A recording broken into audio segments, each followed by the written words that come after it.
Hi, this is Laya Queen and welcome to my channel. If you are new here, do like and subscribe. Thank you. Bakit kaya ang mga Pinoy?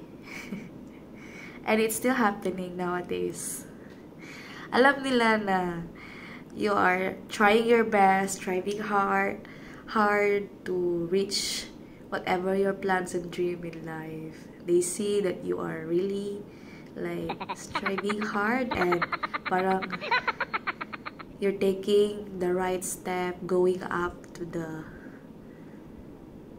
success in their mind.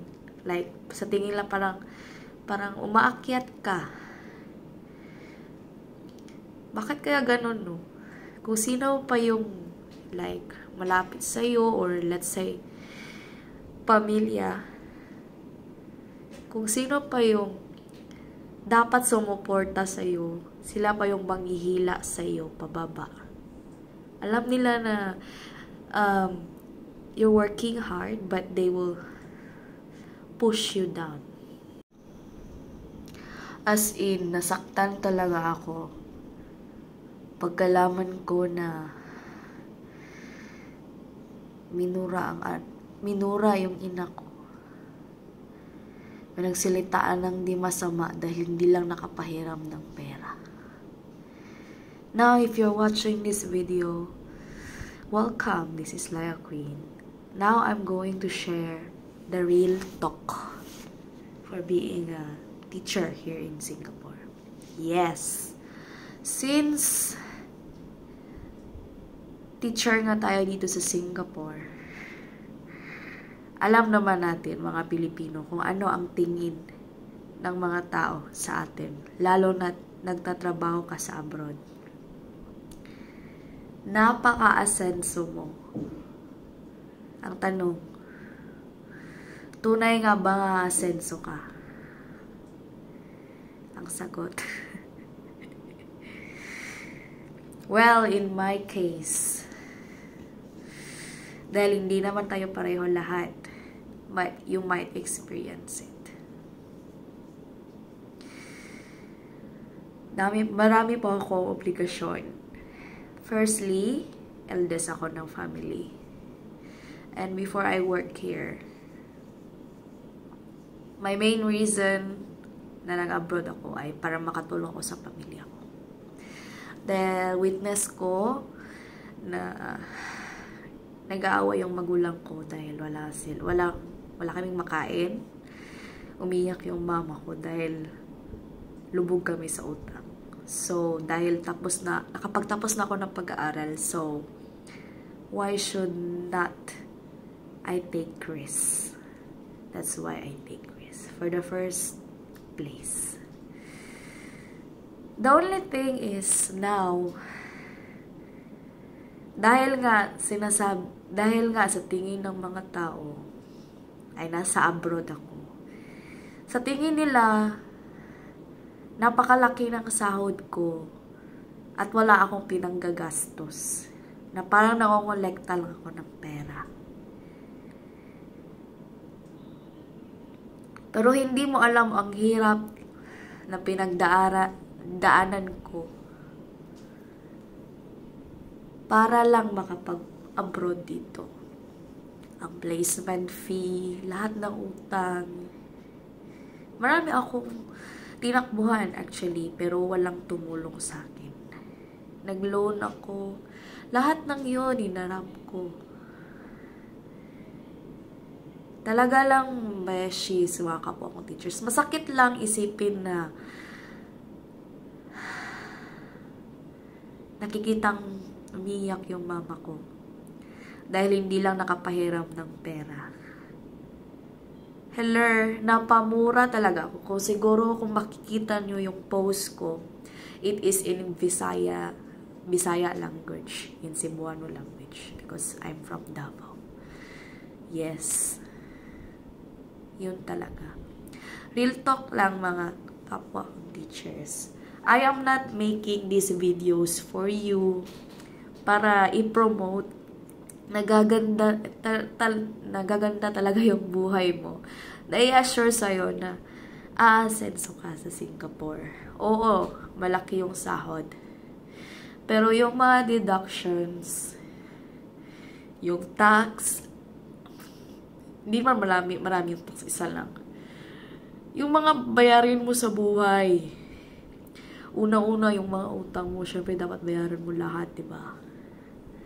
Yung bahay na still amortization, still binabayaran din natin. Malaki din yan, monthly. Hindi pa kasama yan yung mga pagkain. Lalo na yung needs ng pamilya mo. And we all know that.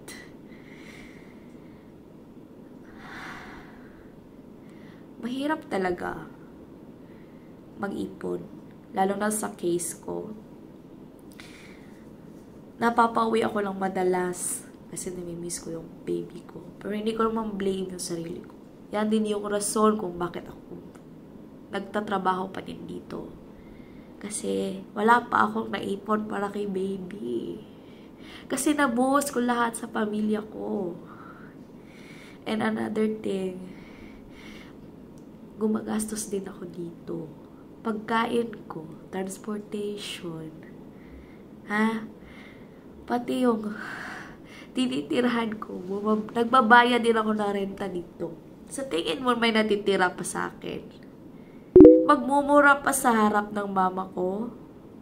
Sorry to say, I am a teacher, I know, but it's too much. Talaga. Real talk lang tayo dito. Hindi naman ako nagdi-discourage sa mga teacher na hindi pa ang video na ito is not to discourage you, okay? Lalo na sa mga hindi pa nakapagpunta dito sa Singapore. The only benefit for me for working here in Singapore is the security.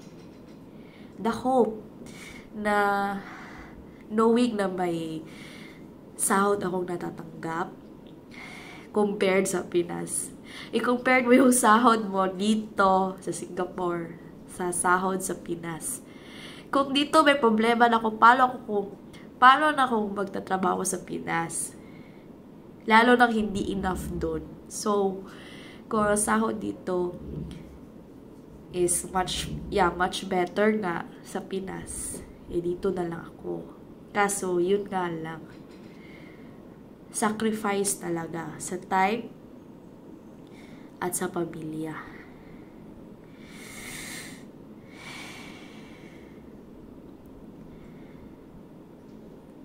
That's the great risk. The only benefit lang talaga is it gives us hope to reach our dreams, to see the reality, and the hope na may pag-asa sa buhay natin. Kahit pa paano tutulungan ko pa din yung magulang ko, lalo na sa health nila. Last time, hospital yung tatay ko.